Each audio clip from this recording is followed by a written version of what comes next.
Kayo po ba mga bossing ko, isa sa mga nakakaranas ng mga ganyan sitwasyon?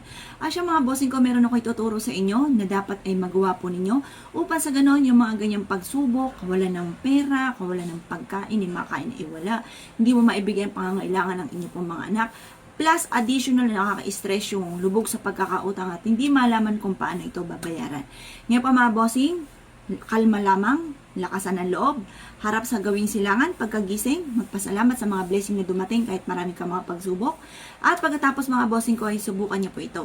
Huwag na huwag kang dadaing. Huwag mo ibubukas sa bibig kasi yan po ibinukas sa bibig, lalo kang nakaka-attract ng negative. Dadami po yan imbis na masolusyonan. Kaya ako po mga bossing, takot akong dumaing. Bagamat sa isipan ko ay kadaing-daing, pero hindi ako nadaing mga bossing ko. Dahil, yun nga po mga bossing, sa dumaing, lalo maraming negatibo na dumarating. Halimbawa, hindi na makakabayad sa pagkakautang, yung dumaing ka na dumaing na gano'n, lalong hindi ka makakabayad. Kaya